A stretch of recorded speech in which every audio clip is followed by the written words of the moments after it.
Inside Biden's 30 million pound G7 ring of steel with warships, the beast and 400 Secret Service agents watching his every move. This is what Joe Biden's 30 million pound G7 ring of steel looks like, with warships, the beast, the 400 Secret Service agents watching every move. The armed forces were drafted to help police as world leaders their entourages and thousands of protesters descend for the 3 day summit at Carbis Bay. HMS Northumberland, a Type 23 frigate, will be positioned off the coast and use its radar system to help police identify potential threats from the air and sea. More than 50 luxury cars and 400 secret agents touched down at St Mawgan airbase near Newquay ahead of Biden's arrival. A giraffe agile multi-beam radar system has been deployed which can identify and track targets while providing coastal surveillance. Joe for launch, and there will be 15 explosive search dogs and handlers from the army operating under police command. Video footage emerged of two Sea King and three Osprey helicopters soaring above Cornwall and Devon as they did test runs on Biden's route for the airbase to Trenga Castle Resort at St Ives. The airspace above Cornwall is largely shut, but cops are reserving the option to deploy one of their 18 drones if necessary. On top of this, some 1,000 police will be staying on cruise liner at Falmouth Harbour and in camper van parked at the RAF base in Newquay. It has been reported that world leaders was expected to leave the Cadillac, the beast mega car, in his homeland amid fears they might get stuck in the rural country's narrow, winding roads. Now it's being revealed they were transported into the UK in a Boeing C-7 Globemaster III ahead of the arrival of Air Force One.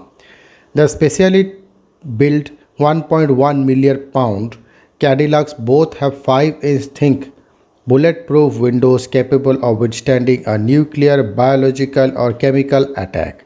Encased in ballistic armor and weighing about 9 tons, each contain a sealed cabin with an oxygen supply and bags of blood matching Biden's type in case of medical emergencies. Anyone foolish enough to grab the car's doors handles without authorization can expect to be hit with a 120-volt shock delivered at the flick of a switch from those inside. The cost of policing the summit has been put at 70 million pounds, but Devon and Cornwall police won't be bearing the cost alone with the drafting of mutual aid officers. A run of good weather and the easing of lockdown restrictions has meant every hotel and B&B within a 30-mile radius of the summit has been booked by holidaymakers. Images have surfaced of caravans clogging the A30 on Monday, leaving much of the road along the Devon-Cornwall border paralyzed by traffic.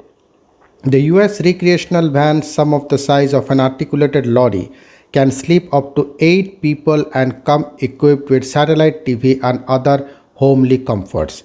The company hiring them out, some at a rate of whopping £2,500 a week, has barred the security service from driving them and provided their own chauffeurs. Leaders from Canada, France, Germany, Italy, Japan, and the UK and the US are meeting in Cornwall for the annual G7 summit this Friday and are expected to discuss COVID vaccines, donations to developing countries, and a 15% global tax rate.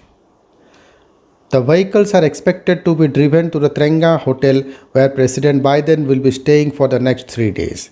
US pilots were also spotted practicing landing a chopper known as Marine One when the US President is on board on Trenga Castle golf course on Monday evening.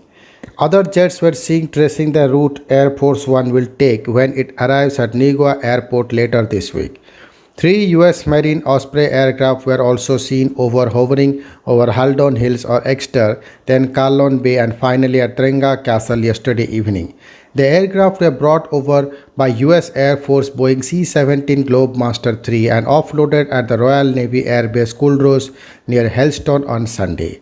As part of a security ramp-up ahead of Friday's meeting, police have closed down up to 30 bridges across the A30, one of the main roads leading into and through Cornwall. A barrage of steel fences have been planted around Trenga Castle as many roads and footpaths remain shut for about 21 days. One notice read it is necessary to mitigate the danger to the public or damage to the highway that may arise from the hosting of an event taking place in Carbis Bay. Residents living near the meeting venue will have to show two forms of IDs to be allowed past checkpoints. Devon and Cornwall police are expecting protesters over weekend from groups like Extinction Rebellion. More than 6,500 police from forces across the UK are set to be deployed during the summit. A police spokesperson for G7 planning said, "We will be deploying over 6,500 officers and staff to this event, and we are supporting a vast range of local businesses and suppliers as part of our extensive logistical arrangements. This includes using 4,000 rooms at almost 200 venues across Devon and Cornwall, which will support local communities and accommodate police officers and staff deployed from across the UK. In order to secure further essential capacity, we reviewed a number of options and recently agreed to hire the MS Silja Europa operated by Tallink, taking into account impacts of environment, community operational needs, and those of our officers and staff. The vessel will remain static, moored in Falmouth, used for 10-day period with only accommodation, catering and other essential facilities in use. We are working closely with the vessel owners, ports authorities and health partners to ensure the safe use of this accommodation. Those staying on board will strictly follow all the applicable COVID safety guidelines, enhanced by daily testing consistent with staff staying at all other accommodation sites across the force area." Thank you.